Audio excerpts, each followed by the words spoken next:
ஆஸ்ட்ராஜென்கா தயாரித்து கோவிஷீல்டு தடுப்பூசி செலுத்தியவர்கள் அச்சப்பட வேண்டாம். இந்தியாவில் தடுப்பூசி செலுத்தி 2 ஆண்டுகள் ஆகிவிட்டதால் பக்க விளைவுகள் ஏற்படாது என மருத்துவர்கள் விளக்கம். தமிழ்நாட்டிற்கு தண்ணீர் திறக்க உத்தரவிட முடியாது என காவிரி மேலாண்மை ஆணையம் திட்டவட்டம். உச்சநீதிமன்றத்தை நாடி சட்ட போராட்டம் நடத்தப்படும் என அமைச்சர் துரைமுருகன் திட்டவட்டம். காவேரியுடைய வாட்டர் மேனேஜ்மெண்ட் போர்டு திறந்து விடு என்று சொன்ன பிறகும் திறக்க மாட்டேன் என்று சொல்கிறார்கள். ஆகையினாலே மத்திய அரசை மதிக்காமல் இருப்பது கர்நாடக அரசு. இது கேள்வி கேட்க வேண்டியது உச்சநீதிமன்றம். கோடை சீசன் காரணமாக உதகையில் இன்று முதல் மே 30 வரை போக்குவரத்து மாற்றம். உதகையிலிருந்து மேட்டுப்பாளையம் செல்லும் வாகனங்கள் இனி கோத்தகிரி வழியாக மட்டுமே செல்லும்.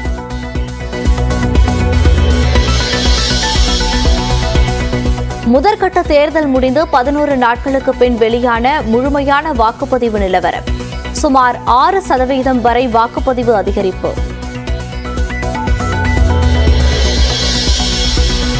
தென்காசி நாடாளுமன்ற தொகுதி வாக்கெண்ணும் மையத்தில் மின்னல் தாக்கி 99 சிசிடிவி கேமராக்கள் பழுது என புகார். உடனடியாக சரி செய்யப்பட்டதாக மாவட்ட ஆட்சியர் கமல்கிஷோர் விளக்கம்.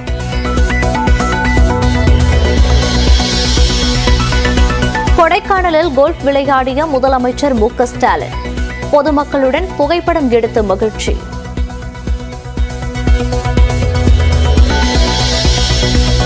சென்னையில் வர்த்தக பயன்பாட்டுக்கான சமையல் எரிவாயு சிலிண்டர் விலை 19 ரூபாய் குறைப்பு. 1911 ரூபாய்க்கு விற்கப்படும் என பொதுத்துறை எண்ணெய் நிறுவனங்கள் அறிவிப்பு. ரோஹித் சர்மா தலைமையிலான 20 ஓவர் உலகக்கோப்பை தொடருக்கான இந்திய அணியில் ரிஷப் பந்த், சஞ்சு சாம்சன் சேர்ப்பு. நடராஜன் உள்ளிட்ட தமிழ்நாடு வீரர்கள் யாரும் இடம்பெறாததால் ரசிகர்கள் ஏமாற்றம்.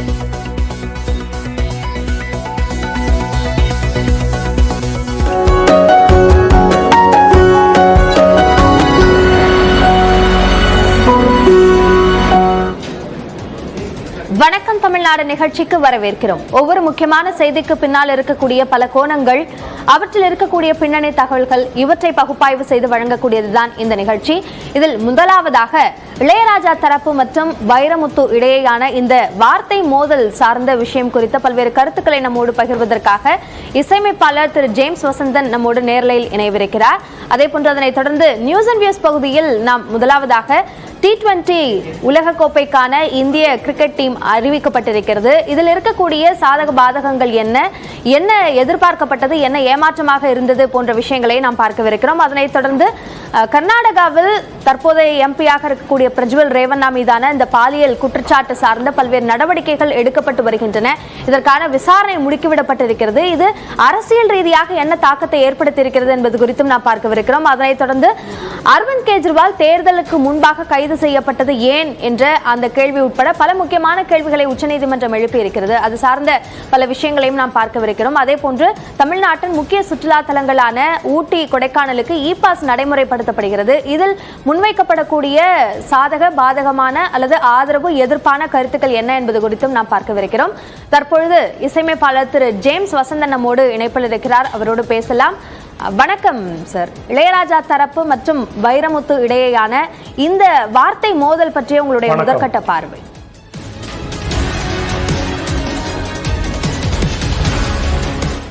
இதுல நம்ம ஆட்களை விட்டுருவோம், அந்த கருத்தை மட்டும் நம்ம ஆராய்வோம். 75 ஆண்டுகளுக்கு மேல இருக்கிற இந்த இந்திய திரைப்பட இசையை கேட்கிற அந்த காலத்துல இருந்து இன்னைக்கு வரைக்கும் இருக்கிற தலைமுறை வரைக்கும் இப்ப தெருவில் இறங்கி நம்ம மைக்கை நீட்டி இசையா மொழியா அப்படின்னு கேட்டா எந்த ரசிகனுக்கும் சந்தேகமே இல்லாம 100 விழுக்காடு எல்லாருமே இசையும் மொழியும் சேர்ந்துதான். இது 50 விழுக்காடு, அது 50 விழுக்காடுன்னு பாமரன் கூட சொல்லுவான். எல்லா தலைமுறையை சேர்ந்தவங்களும் சொல்லுவாங்க. இது எதுக்கு இப்படி ஒரு விவாத பொருளா இருக்குன்னு எனக்கு தெரியல.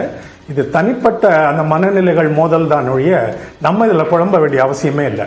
நம்ம இதை எப்படி பார்க்கலாம்னா, இப்போ இந்த திரைப்படத்துக்குள்ள பாடல்கள் இசைன்றது உலகத்திலே வேற எந்த நாடுகளிலும் இல்லாத இந்தியாவுக்கே உரித்தான ஒரு தனித்தன்மை உள்ள ஒரு கோட்பாடு. அதனால இப்ப நம்ம பேசுறது வெறும் இந்திய திரைப்பட பாடல்களை வைத்து மட்டும்தான்றத முதல்ல விளங்கிக்கணும். ஒட்டு மொத்தமா இசையா நம்ம அணுகல. இந்திய திரைப்பட இசையில், திரைப்பட பாடல்களில் இசையா மொழியா என்று கேட்டால் அதற்கான விடையை எப்படி ஆராயலாம்? இப்போ அந்த பாடல்ன்றது திரைப்படத்தில் எங்க வருது? ஒரு திரைப்படத்தில் அடிப்படையா உரையாடல், வசனம்.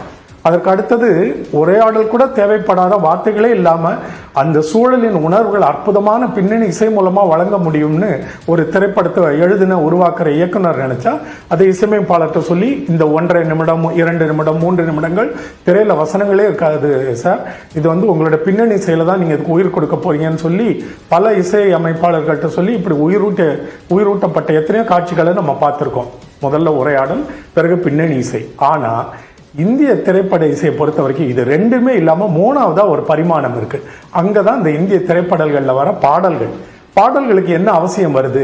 இப்ப எழுத்தாளர் இயக்குனரும் என்ன நினைக்கிறாங்க? அந்த இயக்குனர் என்ன சொல்ல வராரு? உரையாடல்களின் மூலமாக சொல்ல முடியாத, வெறும் பின்னணி இசையின் மூலமா மட்டும் சொல்ல முடியாத இந்த சூழலின் ஆழத்தையும் அழுத்தத்தையும் நீட்சியையும் கதாபாத்திரங்களின் உணர்வுகளையும் கனவுகளையும் எண்ணங்களையும் ஒரு குறுகிய காலத்துக்குள்ள 3-4 நிமிடத்துக்குள்ள பார்வையாளர்கள்ட்ட, ஆடியன்ஸ்ட கொண்டு போய் வலிமையா சேர்க்கணும்னா இந்த பாடல் தான் உதவும்னு அவர் உறுதியா நம்புறதுனால தான் அந்த இடத்துல ஒரு குறிப்பிட்ட கட்டத்துல ஒரு பாடல் காட்சி வச்சுட்டு என்ன பண்றாரு, இசையமைப்பாளர்கிட்ட நேரா இதுதான் சூழல், இந்த உணர்வுக்கு எனக்கு ஒரு ராகம் கொடுங்கன்னு கேட்கிறாரு. அவர் போடுற மெட்டை எடுத்துக்கொண்டு போய் பிறகு அதுக்கு அந்த காட்சிக்கு பொருத்தமான, இவர் எழுதுனா இது நல்லா அழுத்தமா வரும் அப்படின்னு நினைக்கிற பாடல் ஆசிரியரை கூப்பிட்டு பாடல் எழுத வைக்கிறாங்க. இசை உருவாக்கப்படுகிறது, மொழியும் சேர்க்கிறது, பாடல் உருவாகிறது. இப்போ இதுல இசையா மொழியா? சில சமயங்கள்ல ரொம்ப அழுத்தமான காட்சிகள்ல வார்த்தைகளுக்கு வரிகளுக்கு முக்கியத்துவம்னா அந்த காலத்துலலாம், இன்னைக்கும் உண்டு, அந்த காலத்துல அதிகமா இருந்தது. முதல்ல பாடலாசிரியரை தான் கூப்பிடுவாங்க, அவர் தான் பாடல் எழுதுறாரு. அதற்கு பிறகு அது இசையமைப்பாளரிடம் கொடுக்கப்படுகிறது, அவர் மெட்டு அமைக்கிறாரு, பின்னணி இசையமைக்கிறாரு, நம்ம எல்லாம் ரசித்து கேட்கிற ஒரு பாடலா உருவாகுது. இப்ப இசையா மொழியா? இப்ப அழகா வைரமுத்து அன்னைக்கு மேடையில சொன்ன அந்த மேற்கோளை மட்டும் நான் சொல்றேன். இசை இல்லாமல் மொழி இல்லை, மொழி இல்லாமல் இசை இல்லை. இதை பிரித்து பார்க்க வேண்டிய அவசியமே இல்லை. இப்போ ஒரு உணவுக்கு, மதிய உணவு சாப்பிட்றோம், லஞ்சுன்னு, சாதம் முக்கியமா குழம்பு முக்கியமான வெறும் சாதத்தை எப்படி சாப்பிட முடியும் உப்பு கூட போடாம?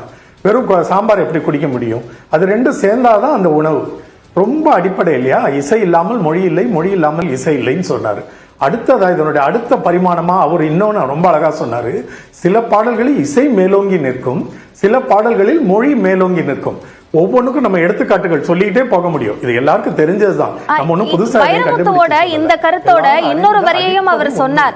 இந்த விஷயங்களை எல்லாம் அறிந்தவர்கள் ஞானி, அறியாதவர்கள் அஞ்ஞானி என்று சொல்லும் போதுதான் அது இளையராஜா மற்றும் வைரமுத்துவிற்கு இடையான ஒரு பனிப்போர் சார்ந்த ஒரு கருத்து அப்படின்னு பார்க்கப்படுது. அப்போ இது ஒரு தனிப்பட்ட மோதலாக கடக்கணுமா, அல்லது இசையா மொழியா என்ற அந்த தத்துவத்தையும் சேர்த்து இதில் பேசப்பட்டதுனால இது ஒரு கலைத்துறைக்குள்ளான பிரச்சனையாக பார்க்க வேண்டுமா என்ற கேள்விகள் எழுது.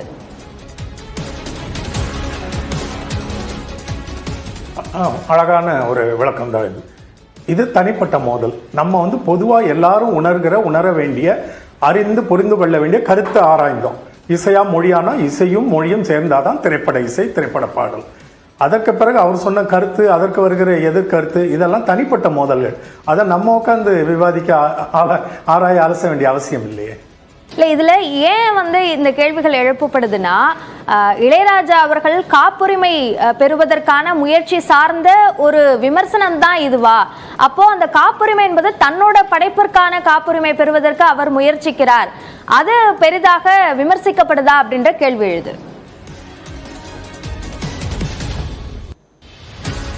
இந்த காப்புரிமை ரொம்ப நம்ம விளக்கமா ஒரு நீண்ட தனிப்பட்ட விவாதத்தில் விவாதிக்க வேண்டிய ஒரு கருப்பொருள். நானும் இது குறித்து பொதுமக்களோடையும் எல்லாருக்கும் ஒரு தெளிவை ஏற்படுத்த என்னுடைய கோணத்தில் இதை நான் விவரித்து மக்களுக்கு சொல்லணும் என்று காத்துட்டு இருக்கிறேன். அது இன்னொரு தருணத்தில் நம்ம விவாதிப்போம். விவாதிக்கப்பட வேண்டிய மிக முக்கியமான ஒரு பொருள்.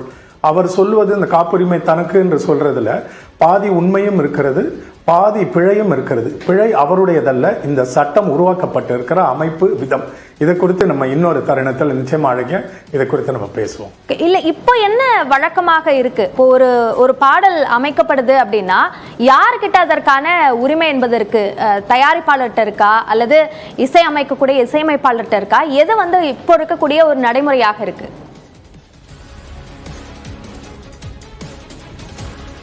இப்போ நீங்கள் ஒரு வரியில் கேட்கிற இந்த கேள்விக்கு ஒரு வரியில் விடை சொல்ல முடியும்னா இன்னொரு தருணமே நமக்கு தேவையில்லையே. அதில் பெரிய தவறுகள் எல்லாம் இருக்கு. எப்படி தவறு, எங்கெங்கெல்லாம் தவறு, எது மாற்றி அமைக்கப்பட வேண்டும் அப்படின்னு நம்ம எல்லாத்தையும் நான் விளக்கி சொல்லணும்னா அதுக்கு ரொம்ப கால அவகாசம் தேவை. அந்த காப்புரிமை நம்ம இன்னொரு பக்கத்தில் வச்சுக்குவோம். ஏன்னா அது 1956 கிட்ட தொடங்கினதுல அதுக்கு பிறகு அதுல சின்ன சின்ன திருத்தங்கள், சட்ட திருத்தங்கள், அமெண்ட்மெண்ட்ஸ் பண்ணி தான் இன்னைக்கு வரைக்கும் அந்த காப்பிரைட் லான்னு ஒன்று வச்சிருக்கிறாங்க. அதுவே நமக்கு ஒவ்வாது. அதுக்கு என்ன காரணம்னா, நான் முதல்ல சொன்னேன் இல்லையா, எந்த உலகத்தில் எந்த நாட்டிலையும் இல்லாத ஒரு புதிய கோட்பாடு, ஒரு புதிய இசை வடிவம் இந்திய நாட்டில் இருக்கும் பொழுது வெளிநாட்டிலிருந்து எடுத்து வரப்பட்ட அந்த காப்பிரைட் லா இந்தியாவுக்கு ஒத்து வராது. அது ஏன் ஒத்து வராதுன்றது தான் நம்ம விளக்கமா நம்ம முதல்ல இருந்து ஆராய்ந்து மக்களுக்கு சொல்ல வேண்டி வரும். ரொம்ப நீண்ட விளக்கம் தேவைப்படுவாங்க. ஓகே, இப்போ ஒரு கலை சார்ந்த அந்த படைப்பாளிகளுக்கான உரிமையை ஸ்ட்ரீம்லைன் பண்ண வேண்டிய ஒரு தேவை என்பது இப்போ இருக்கு அப்படின்னு நீங்க நினைக்கிறீங்களா? நிச்சயமா இதை ஊடகங்கள், உங்களை மாதிரியான ஊடகங்கள் தான் முன்னெடுத்து செய்யணும். இதுதான் கொண்டு போய் எல்லார்ட்டையும் சேர்க்கும். இந்த கருத்துக்கள் எல்லாம் நம்ம பொதுத்தளத்தில் வைக்கும் பொழுது அது உரியவர்களால் விவாதிக்கப்பட்டு ஒரு தீர்மானம் நிறைவேற்றப்பட்டு இந்த இந்திய திரைப்பட இசை வரலாற்றிலேயே ஒரு மிகப்பெரிய மாறுதலை உண்டு பண்ணும். இந்த தேவையில்லாத தனிப்பட்ட கருத்து மோதல்கள், உரிமை பிரச்சனைகள் எதுவுமே எழாது. இந்த அடிப்படையை மாற்ற வேண்டி வரும். ரொம்ப சுருக்கமா தீர்வு எங்க வரணும்ன்றதை மட்டும் நான் சொல்லிடுறேன் விளக்கம் இல்லாம. நீங்க கேட்டது யாருக்கு உரிமைன்னு கேட்டா, என்னுடைய கருத்தின்படி என்ன மாற்றம் வரணும்னா அது தயாரிப்பாளருக்கு தான் சேர வேண்டும்.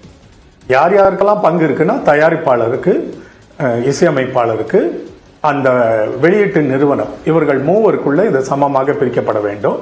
அல்லது ஒரு வெவ்வேறு விழுக்காடுகளில் கூட பிரித்து கொள்ளலாம். அதற்கும் நான் ஒரு வடிவமைப்பு தயாரித்து வைத்திருக்கிறேன். இதை குறித்து ஏன் இதுக்கு எப்படி நம்ம அரைவாக முடியும்ன்ற லாஜிக்கை சொல்லணும் இல்லையா, அந்த ப்ராசஸ் மக்கள் விளங்கிக்கிட்டாதான் இதை வெளியில விவாதிக்கப்பட்டு இதற்கு ஒரு தீர்வு கிடைக்கும். நீங்க இந்த ஸ்ட்ரீம்லைன் அப்படின்றது ரொம்ப அவசியம் அப்படின்னு சொல்றீங்க. அப்போ அந்த காப்பிரைட்ஸ் அப்படின்ற ஒரு விஷயத்த கோரும்போது தான் இந்த தனிப்பட்ட மோதல்கள் அப்படின்ற பிரச்சனைகளை திரு இளையராஜா சந்திக்க வேண்டிய ஒரு சூழல் ஏற்படுதா?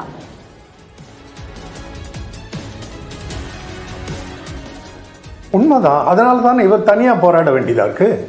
இது ஒரு சட்டமா, சட்ட திருத்தமா எல்லாரும் ஏற்றுக்கொள்ளும்படியான ஒரு வகையில உருவாக்கப்பட்டா நம்ம ஒவ்வொருத்தரா தனித்தனியா மோத வேண்டிய அவசியம் இல்லையே. இப்போ அவர் பண்றதுல நியாயம் நிச்சயமாக இருக்கிறது. ஆனா முழுக்க நியாயம் அவர் பக்கம் இல்லை. அதை ஏன் நம்மளால ஒன்றும் சொல்ல முடியலன்னா சட்டம் அப்படி இருக்குது. அதனால மாற்றங்கள் இங்கே நிகழ்ந்தாதான் இதை தனிப்பட்டவர்கள் கையில் எடுத்துக்கொண்டு தெரிய வேண்டிய அவசியம் இல்லை. இப்ப எப்படி பல சட்டங்கள் உருவாக்கப்பட்டு அது ஒரு காவல்துறையிடம் ஒப்படைக்கப்பட்டு சமூகத்தில் எந்த உரசல், மோதல், பிரச்சனை, வன்முறை நடந்தாலும் அவர்கள் சட்டத்தின் வழியாக தீர்வு காண்கிறார்களோ அது போல எல்லாருக்கும் உரிய உரிமம் போய் சேர்ந்து கொண்டே இருக்கும். இதை ஒருவர் தனியா கையில் எடுத்துக்கொண்டு அவர் மக்களை விரோதிக்கிறது போலவும், அவர் மட்டும் தனியா தவறு பண்றது போலவும் அப்படியெல்லாம் ஏன் ஒரு உருவம், ஒரு நமக்கு பிம்பம் கிடைக்குதுன்னா அது இந்த தவறான சட்டம் நடைமுறையில் இருக்கிறதுனால தான். அது திருத்தப்பட வேண்டும். இந்தியாவுக்கு என்று தனி சட்டம் உருவாக்கப்பட வேண்டும். ஓகே, இப்போ இதுல சட்டம் உருவாக்குதல் அப்படின்ற ஒரு விஷயத்துல கான்சென்ட்ரேட் பண்ணாம தனிப்பட்ட மோதல்கள், இப்போ மக்கள் இது குறித்த ஒரு தவறான கருத்தை சொல்றது இல்லாம கலைத்துறைக்குள்ள இருக்கிறவங்களே வெவ்வேறு கருத்துக்கள் சொல்றது மூலமாக ஒரு ஆரோக்கியமற்ற சூழல் தமிழ் சினிமாக்குள்ள உருவாகுது அப்படின்னு புரிஞ்சுக்கணுமா?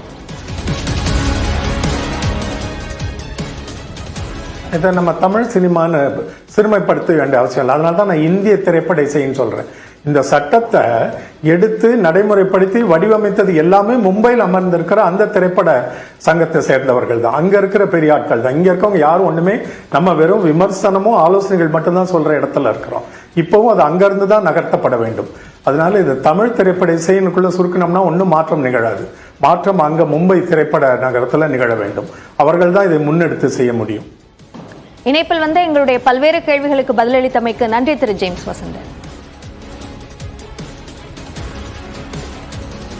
நன்றி.